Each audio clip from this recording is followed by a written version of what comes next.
Hello, and welcome to the second episode of Creative Assembly. Creative Assembly is a monthly program designed to bring artists together for mutual support, shared learning, and experiences in community. At each assembly, we'll interview a local creative to hear about their process and discover what inspires and motivates them.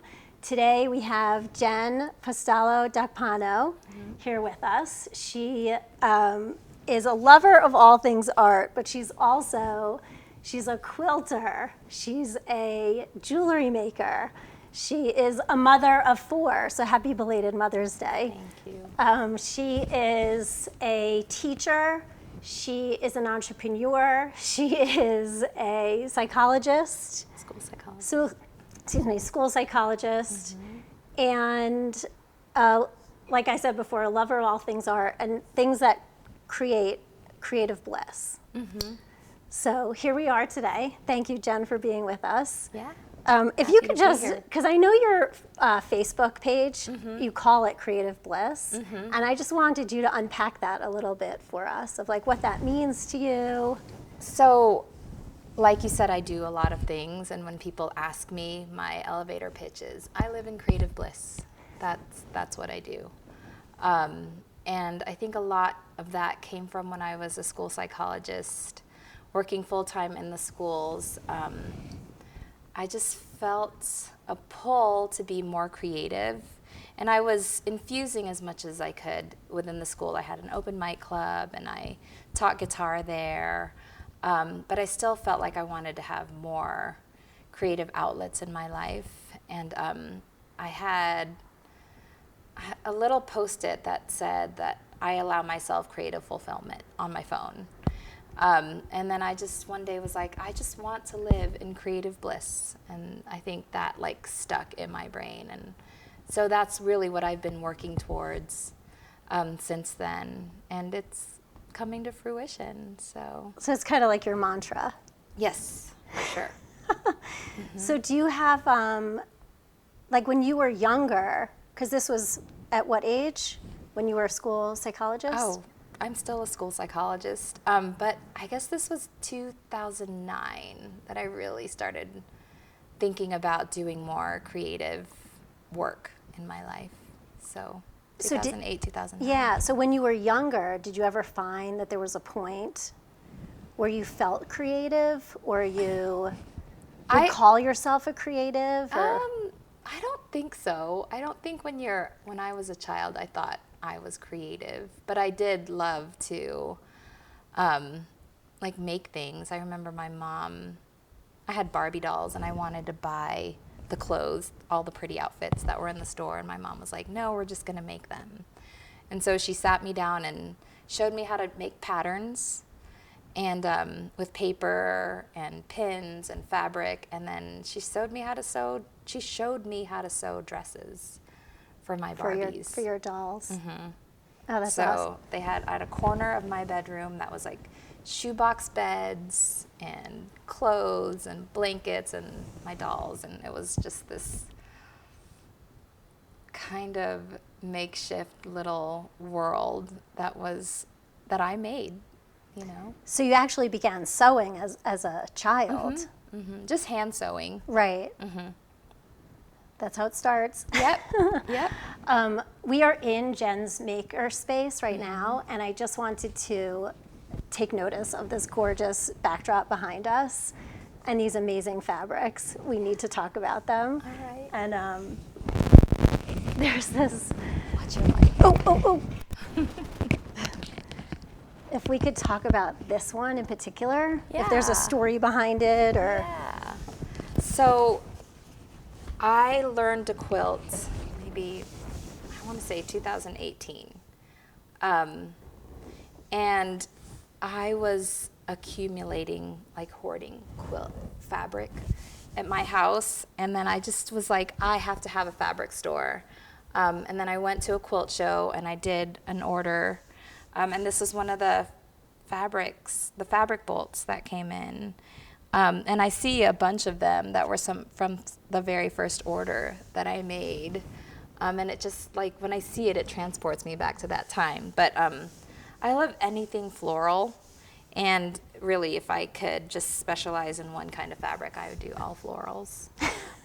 But you do need some contrast when you're creating quilts, and so I do have some solids and things like that. But yeah, this is a very, very special quilt to me. Just the colors are so beautiful, and anything that's really vibrant, I am attracted to. There are quilters that like the browns and the grays, and I'm just like, throw that out. Throw that away. I don't want that. So yeah, these colors really speak to me, and the vibrancy and anything floral. Do you, when you're picking out a fabric to have for your makerspace store, do you think about like specific designers that are designing fabric now, or do you go to specific websites? Or Sometimes I think about the designer, but mostly I think about, I'm actually like designing a bunch of quilts in my head, and I'm thinking of scale and pattern and contrast. Like I would put something with a larger print on it, like with this, or something smaller. So I wouldn't buy something that just had all medium-sized prints. I would buy something like with stripes. Stripes and florals look really good. Or I would buy something that has like little stars, and then more bold shapes, like these big bold flowers right here. So I am thinking of scale, and I'm thinking of what would look good together. and so do you think of that in your head of creating your own quilt so that when you buy for your store, Yep. you're like, oh, these will look good Yep. together, Exactly. stuff like that, or Yep. it's beautiful. Thanks. Actually, I'm not going to stand up this time. They're really, really beautiful. Thank you. I would love to look at one of your quilts. If we could pull up the first quilt, the mask quilt, and just let us know. So this quilt that everybody is seeing online, can you describe it and describe the story behind it? So when you're making masks, you tend to have just a lot of scraps left over from the pieces that you cut. And I had a basket of scraps, and I just wanted to do something with them. And so I grabbed 2 or 3 that I thought would look really good together. And then I just made a little swatch that was maybe 2 feet by 2 feet. And I was like, wow, these colors look really great together. And it was... And wait, so just to back up for a second. Yeah. So these are the scraps from masks you made during the pandemic, right? During the lockdown? Yep. Okay. And I made between 3,000 and 5,000 masks. I was planting seeds and making masks, gardening and mask making, and quilting. So I made this quilt, and it's sort of in my style where I am just designing in the moment. So I'm not really thinking of the bigger quilt, but I'm thinking of what looks good in the moment together right now. So I'll have maybe a 1/2 inch square and a 2-inch piece, and I'll piece those together, and then I'll sew them, and then I'll cut them. So it's a style called improv piecing. So I'm not using a pattern. And then I'm just watching it kind of grow as I add the pieces onto the pieces onto the pieces. Right. And then I really loved the combination that I came up with, and it was just a bunch of really rich indigos and mustards and creams, and so that's what I just kept building on. And because I have the fabric at my store, I needed more to create a full-size quilt. And then I just got those pieces, and like this is one that was in it, and this. So there was a lot of mustards, and then so kind of this area, and this area. And I actually posted it in this mask making group, and someone was like, Bronco country, and I was like, oh, that's not the what I colors. was going for. Yeah. But maybe in the picture it read blue and orange to them, but it's really this navy and this mustard. So and it was just really fun putting it together and taking pictures of it. And my my children and people that I knew was like, there's my mask and there's my mask and oh my gosh, I see. So that was kind of like this walk down memory lane a little bit. And it's also like a time capsule. Yes, it's totally a time capsule of like what happened during the pandemic. And something that you will have forever forget, you know, and that your kids and family and everybody who can see their masks will never ever forget. I also love with this quilt how you've upcycled all the little scraps of material. Oh, I save scraps. Yeah. Yeah, because there's even a trend in that. I mean, just in art in general of upcycling materials and using scraps to create new artwork and really, really beautiful. So if we could actually see the next slide, which is the magenta slide, the magenta quilt. Do you have a name for this quilt? No. I think that quilt, as it's super vibrant, it's all the warms. I think I was focusing on like color study and color families. And I think I was really defining my quilting style, if you will. But again, it is that same process. I'm like, I know that something, like I just feel this visceral, like joy when two pieces come together. It's like the puzzle works. And I'm like, okay. And I put it together and I'll sew it. And I feel like it's this very in the moment joyful thing, and it's so cool to just see it finally come together as a piece of art. But I guess any person who's creating a painting, maybe they're just in that stroke, you know, and I just feel like that's what moment I'm in when because I'm not a painter per se, but I feel like this is like my palette. Yeah, this is your canvas. Yeah. And I just have the sewing machine to be able to put things together. So that quilt, and I did a bunch of these. I like have a series of these, and that one is like color study and warm, the warm family, and then I have a blue one.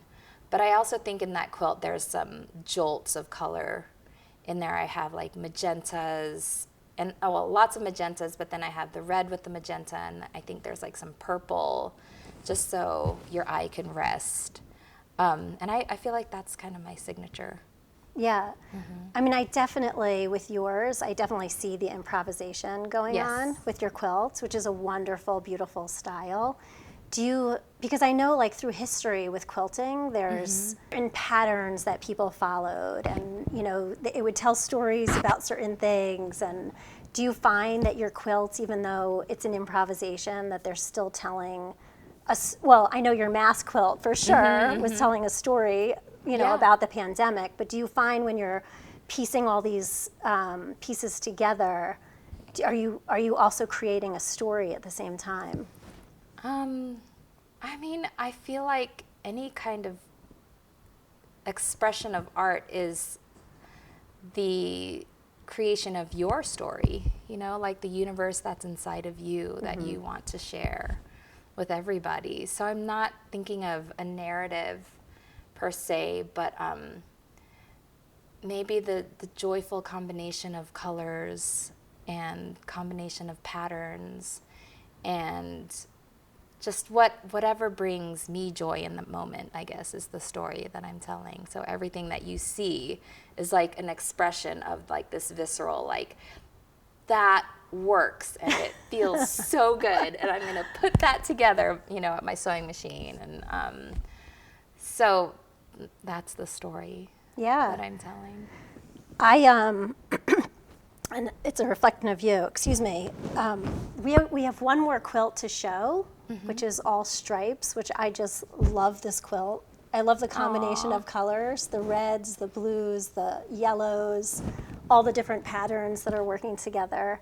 I just wanted everybody to see this quilt and just give it some acknowledgement. I don't know if you want to say anything else about it.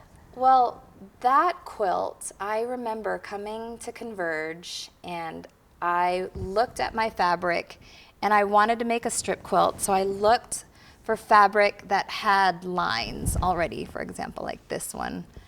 And I literally grabbed all the fabric. I didn't even think of, I mean, maybe subconsciously I was thinking of color, but if it had some kind of line, I grabbed that bolt. And then I literally got on my cutting table and I cut like that one that has lines. I just cut the lines and I laid them out on the floor like right there. And I just sewed it together, and it came together beautifully, but it was more an exercise in working with lines. Mm-hmm. And I mean, I was excited that it kind of came out like this folk looking quilt, and it was not supposed to be like perfectly straight lines, so it's kind of wonky, which I love. I cannot stand working with a pattern or symmetry or anything. I mean, maybe there's a little bit of balance in there, but mostly it's just like throw it on the floor, just sew for the sake of sewing. And also I teach a beginning quilt class, and the quilters, most of them making their very first quilt, make a strip quilt. So, and just by strip quilt, you're just the definition of that is just the lines. Just strips. Okay. Mm-hmm. Yep, and of different widths and things like that. So it wasn't just like 1-inch strips. Again, it was improv. It was improvised in that the strips width was just like my hands just, cutting. I wasn't measuring, but I was trying to randomize the width of that strip so it didn't look so perfect. We could actually see a picture, the first picture of the class. You have a there's one of your students showing her strip quilt. Yes. And I think she's showing her second quilt. She has, it's the On Point quilt, the diamonds. Is that right? But her very first quilt with me, that was her second one, was the strip quilt. Okay. And I would say I had an 8-year-old who had never sewn, and I helped her a lot. But she made a quilt with me that time too. So you can be successful making a quilt with me if you've never sewn before, and of course I'll help. But I'm always just blown away by how beautiful they are. Yeah. And then, so with the pillowcases, the picture of the children with the pillow holding up their pillowcases, that's a form of quilting, though, right? Well, I mean, it's a form of designing with fabric, but they're not like, and a quilt is the top, right? And then the batting, and then the back, and then the binding. Okay. So that's the quilting. And then the quilting actually is putting the stitches through all 3 of those layers and then adding the binding. And the pillowcase is super easy. They get to pick 2 fabrics, and we put them together, and they sew a pillowcase. So it takes a quarter of the time, if that, an eighth of the time. During the pandemic, I'll just tell a really quick story about myself and my family. I taught my daughter taught my son how to use our sewing machine, and this was total lockdown in New York City. And afterward, my son felt so excited about actually successfully making something. Oh, wow. And he asked after that, he's like, what tools can I learn how to use? And the sewing machine essentially is a tool. I mean, it's a tool for making and creating these beautiful things, but it's also for kids and even adults, such a sense of accomplishment that you could use this machine and come up with these fantastic creations. I mean, everything that we're wearing was made on a sewing machine, it's practically. Great.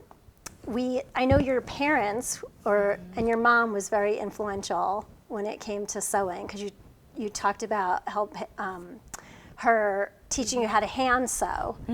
And did she also teach you how to sew on a sewing machine? She taught me how to read a pattern, how to use the sewing machine, so really, I made every single maternity dress that I wore with my first pregnancy. She wasn't with me. I had already moved away, but I'd made something with her, so I had a sense. I ripped out just as much as I sewed, probably, because I was sewing like sleeves shut and things like that and inside out. But, you know, that's how you learn. Right. So yeah, I just remember she would sew. So I have 3 siblings. I have a sister and 2 brothers. And I feel like she would just grab a clearance bolt at the store and then make their suits, and we'd all be like this matching group of, I don't know, like we looked like, I mean, the pictures are hilarious because they have their plaid suits and we have our plaid dresses. And I mean, she literally would tailor everything to us. Like, we'd stand there and she'd measure everything, and then she'd pin it, she'd poke us. You know, we'd all get poked from time to time with the pin. But it was also, I think, maybe it was an economical thing, but it was also just something really calming for her and artistic and fun. And I mean, like, after she'd measure us, she'd be like, okay, get out, go play, you know? And she would just sit there and she would sew. And that's probably, when I hear the sewing machine, it is kind of like this lullaby, like this background noise that makes me feel like I'm at home. And my daughter recently got into sewing hats that she sells from her Depop platform. And I remember when she was sewing late into the night, and it just made me feel like I was like listening to my mom sew. It was this really beautiful full circle, you know, because I taught her how to use the sewing machine. Right. Oh, I love that story. So how does your mom feel about now that you have this maker space? You're teaching other people how to sew. Yeah, she's so proud. They didn't come last year. They came the year before. And I just feel like she was so proud of me. And she sat at the table and we took apart a quilt and we made them into matching bags. And she was like me. She was like, I could be here all day. This is so fun. And I was like, you sound like me. And then I got to teach her how to do something. And I was like, this is everything that I'm living for. Everything's come full circle. Yeah, that was beautiful. We have a picture of you and your parents in your maker space. Yeah, and that was the first time that they they were saw here. it. And John took the pictures, so that's really cool too. And my dad, I don't know, I feel like my dad has kind of been like drugged to fabric stores and, you know, kind of just like sits there and waits for my mom. And he was just sitting in the chair, you know, kind of on his phone. And my mom and I are sitting across from each other, or beside each other across from him, sewing something. And it was really beautiful. That's awesome. Yeah. So you are multi-talented, and I know you not only teach people how to sew, you also teach people how to play instruments. So I was wondering if we could talk a little bit about that and your history with music as well, Yeah. and your influences. Yeah. My dad played the guitar. I started learning the piano when I was 5, and my parents bought a piano before they even had kids, and they were like, one of our children is going to play this thing. And I was interested, so I took lessons, I think till I was 12. And I loved like Disney and Broadway, and then my parents would make me play oldies and things like that, like Time in a Bottle and Bette Midler songs. And I didn't know them, but they knew them, so I would just play for them and they would sing. And then my dad played the guitar, so I knew I wanted to play the guitar. And I took my first lesson when I was 10 years old. And my teacher looked like Sofia Vergara. Like, she was like this Latina goddess. And I just remember looking at her, and she had high heels on and this big flowy dress. And she sat me down and handed me a guitar. And it was so different from the piano, I quit after my first lesson. And I didn't pick it up again until 2007. So, I was in my 30s. My daughter Luna was 7 months old. And by that time I had 4 kids. And I wanted to practice more than anything just so I could learn it. And so I asked my husband if he would watch the kids until 7 o'clock every morning. 7 a.m. 7 a.m. So I would get up at 4 and play for 3 hours every morning. And I would hear my baby crying, but I just had to not go to her. I just had to let him take care of her. And then, so that was really my journey with the guitar. And I remember my first lesson, I had it outside with my teacher. And after the lesson, I went and leaned on my car and I just burst into tears because it was finally. And it just felt really, really amazing to follow that dream and do it after all that time and stick with it. And I just knew it was the right time. But I mean, I breastfed her with holding her against my body with the guitar until she could talk. And, I did that for 18 months. I woke up at 4 a.m. and played for 3 hours. Is she musical? Is your daughter musical? She can sing, and she can play the ukulele a little bit. So somehow through osmosis, it sunk in. Yeah, I hope so. Hope so. That's awesome. And so with this passion and this drive to wake up super early every morning and practice and practice and practice, and then you finally were able to successfully play to the point where you felt comfortable playing. You then began teaching other people how to play. And how has that trajectory kind of come about? Did you always know that you would wind up teaching, or? No, it was really more a function of wanting to share something that brought me so much joy. I was like, I have to share this. And so 18 months in, I called the kids' school and I just said, can I offer this as an after-school program? And they can just show up, it's free, just bring a guitar and we'll just play. And I had, several families show up, and I'd been in the schools before, and I'd been a school psychologist, and I played the organ and I taught choirs and things like that, so I understood how to teach, sort of. But it was just this really fun time of figuring out how to teach and how to share, and that's how that started. And so did it first start as volunteer, and then you're now doing it for a living? Yes, but it was never meant to start that way. I think the way that happened was there were summer programs that needed to be filled in, and all the families wanted to continue, and so the schools were like, well, now you need, liability insurance, and now you need a license to be a business, and so it kind of evolved that way, but it was never meant to be a business. But now it's great because during the school year, we're in 10 to 15 schools. I have 5 teachers that help me.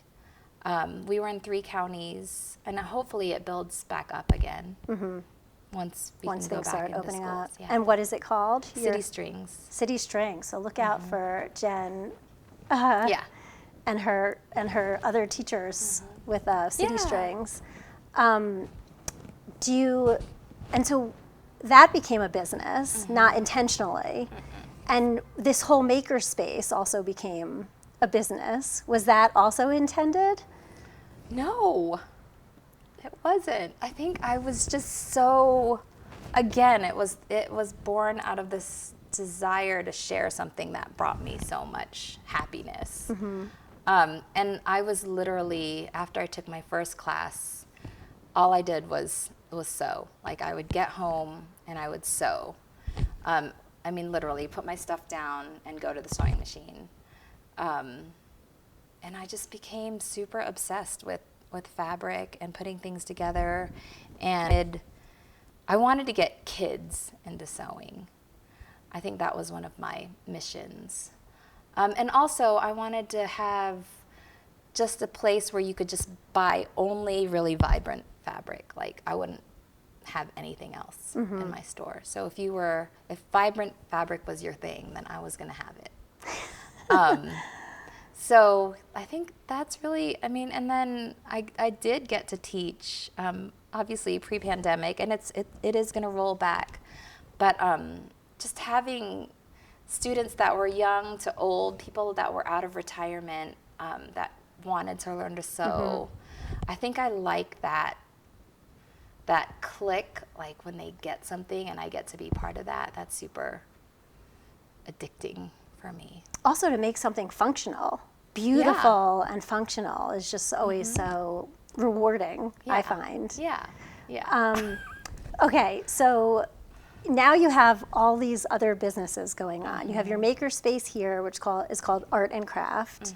You have your music lessons. So what advice would you give to somebody who is a creative or passionate about their creativity and wanted to start their own business? Because I know you kind of fell into it. Right. But now that you've been through been down the road, what would you have wanted somebody to advise you on? Gosh, I probably would not have listened to any advice. For me, like, people are like, write up a business plan, da-da-da-da-da-da. And I'd never written a business plan. I have 3 businesses. I felt just really guided to do something. I mean, it's not about earning a living. It's like about living, right? And yes, it generates my income as well. But I never thought about it from like, I have to make a living standpoint. I just wanted to I think about it as my life force. Like, that's what I'm exchanging with anybody that I meet. There is money exchanged too and things like that, but ultimately what you're exchanging is your life. So to answer the question, I would just say that they should just go for it. Like, whatever brings them joy, and don't do it because you're thinking about money per se, but what is it that you want to pour your life force into? What are you going to create and build that way? So that would be my guiding question for them. But did you have to go through, you had to create a business in order to get liability insurance, right? Yes. Especially working with children, it becomes a bigger thing. And I feel like there are a lot of guidelines that came from the schools, and they were like, so you need this, you need this, you need this. And that for me was like checklist, right? Like, I could do that. That's just paperwork. Okay. But who you are is what you bring to the business, and that's what you're creating all the time. So anybody can fill out a form. Anybody can go to the Secretary of State and do a business name and create a URL for your web page. But, like, really what you're exchanging is you, right? It's true. Whether or not, people can actually jump that hurdle and make it into a business is another thing, though. Yeah.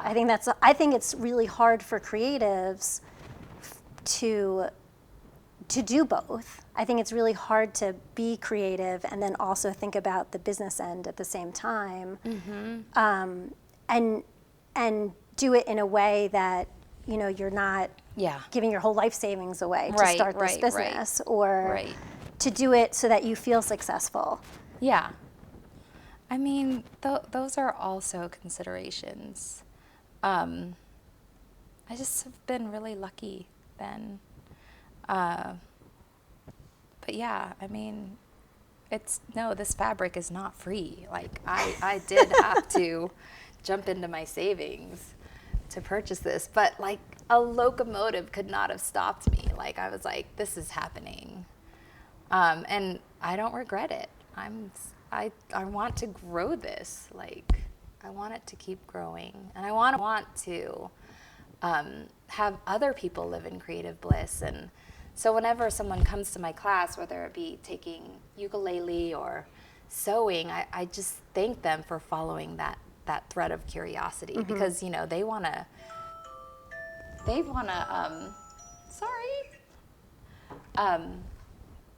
they're also wanting to find something joyful in their life. They're not taking my ukulele class because they have to. It's that they want to. Right. They're curious. So one of the things you had once told me in a previous conversation is that you don't consider yourself an artist. No. Can you unpack that a little bit for us and explain that? So I have been thinking about that a lot. And I guess I think of an artist as someone who is really good at drawing. I don't know why. I can't draw. I can draw stick figures. So I've been telling people that I'm a craft octopus. That feels better to me. But no, I still, like, even musician. I don't feel like a musician. Singer-songwriter. I do like singer-songwriter. Maybe it's a function of the process versus a title. Like, I love singer-songwriter because, you're singing and you're songwriting. But musician and artist just feel so, like, stuck. And I feel like it's more process. Like, I don't know. I'd never say I'm a musician or I'm an artist. I don't know. I would never. But do you think it's related to how successful somebody is in that field, or? I don't know. I think whatever you want to call yourself is that's your. But for myself, I would never say I'm an artist. Like, what are you? I don't know. But I don't know. I live in creative bliss. That's what I am. But that, to some degree, that is an art form, no? I'm a process. You're a process of creating. And I'm not gonna put you in a silo and tell you you're an artist. Right. It really has to come from within. Yeah. But I think that the title that you give yourself, if an artist is a creative person, you are very creative in multiple ways. I guess I wouldn't even call myself creative. I mean, but I'm creating all the time. I don't know. I guess it's just semantics, but yeah, I wouldn't even say I'm a creative. Like, that even feels weird. That's so funny. Do you think it's also maybe because this realm came to your life at like a later age? Maybe. But I know, like, my daughters are amazing at painting and drawing, and I don't think they'd even call themselves artists. Like, I don't know. Just the title thing. I don't need a title. Fair enough. Yeah. I'm just gonna do. You're just gonna live in creative bliss. Yeah. Okay. I like that. I would love to. I think the viewers would also love to hear you sing. I know you, but before we get into that, you also teach storytelling classes. Storytelling? I mean, songwriting. Sorry, Yes. Songwriting, which is a form of storytelling. Yeah, but of course. with music. For but sure. Songwriting classes. Yes.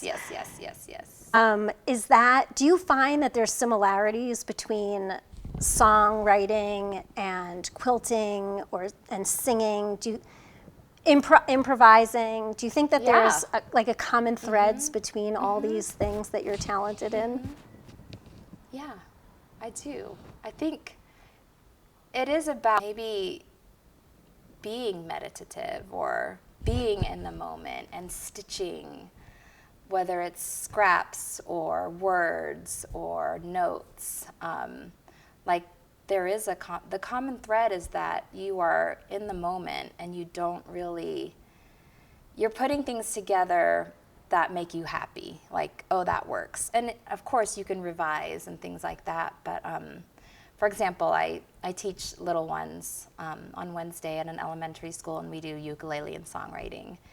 And I would say their favorite part of our time, I mean, they love strumming the ukulele, but they also love like telling a story and getting to create something together. So we do this form of songwriting called round robin.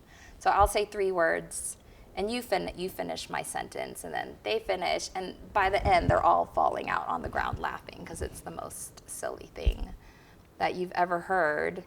And then we take turns putting our own twist on it. Like, I'll usually sing a melody, but then someone else will speak it and just read it. So it's a form of improvisation. Yeah, exactly. Yeah, like really listening. And maybe that's what we're doing. It's like either listening to each other or listening to our own inner creative spark. Mm-hmm. Awesome.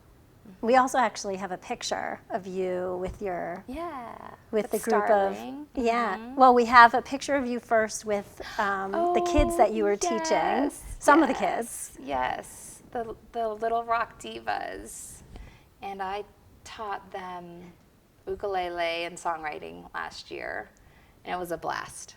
We just met in my friend's backyard, and it was her daughter's pod.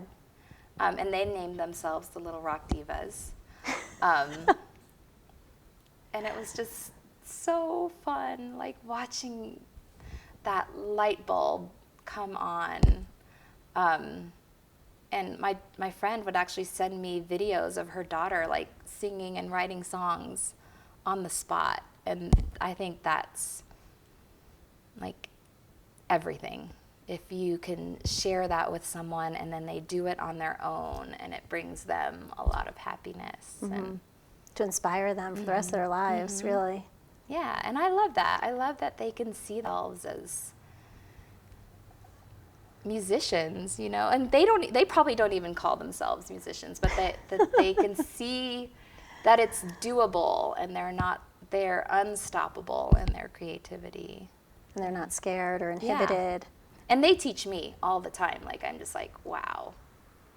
That uninhibition is just a beautiful thing to witness with the little ones. That's awesome. Mm-hmm. We also have a picture of your band. Mm-hmm. Do you want to tell us a little bit about your band? Yeah, so we are a trio, Starling, and what we didn't really mean to become a band.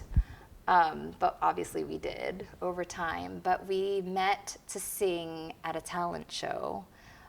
Nico's friend was having a birthday talent show, and the theme was dreams. And we sang "Don't Dream It's Over" by Crowded House. Mm-hmm. And we just were like, wow, our harmonies are really good. And then we just kept practicing, and we have our first wedding gig tomorrow. So it's, again, just something that organically evolved, that maybe I didn't have a plan to be in a band with these women per se, but it grew and became one. There was a recent article in the New York Times. Mm-hmm. There was one last month about languishing during the pandemic. Oh, gosh. And then there was one about flourishing during the pandemic. Uh-huh. Same article? No, it was a different. It was like a different article by a different reporter. Mm-hmm. And it seems to me like everything you've done through this whole pandemic in the past 2 years is really flourished. With everything that you touch, it seems to somehow either turn into a business or turn into a teaching gig or a band, mm-hmm. or teaching at a wedding, singing at a wedding. So it's really, really wonderful to see somebody who's really totally flourished during this time. Thank you. Yeah. Yeah. And with that, would you play a song for us? Yeah, sure. I'd be happy to. This will help with my nerves. Get nervous before we have a gig. But this song is called One Drum, and I was warming up and singing to all the plants, and the idea is that everything starts with one. And I think about John and Linda and the community that they build Here at Converge. And how I'm like one person here, but you know, I was just looking at all of the art and all of the creativity that's being born here and growing here. And so this is like Be That One. It's called One Drum. I think I mentioned that, but my friend went up to Red Rocks on New Year's Eve, maybe, and they stayed there and they drummed up the sun. And she posted pictures of the sunrise. And so I was like, wow. And so in the chorus it says, one drum can bring up the sun, and one drop can take down a mountain. And I think the message is that, and you know, again, and I don't consider myself talented, like I don't like that word either. But I feel like I put that time in to build things, and that's what I'm good at, you know, is focusing and devoting myself to something that I love. And so in that way, it grows. Anyway, with that, I'm going to take a sip of water. So here we go.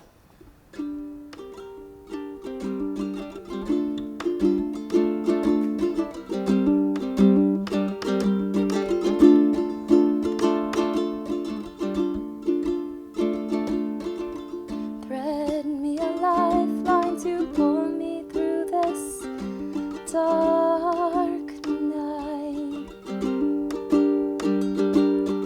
We may fight crashing words, and we may falter and hurt each other. What we want is to get along, to see the dawn, bond and carry on, break down every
so beautiful. So beautiful. Thank you. And I feel like it sums everything up. Anything is possible.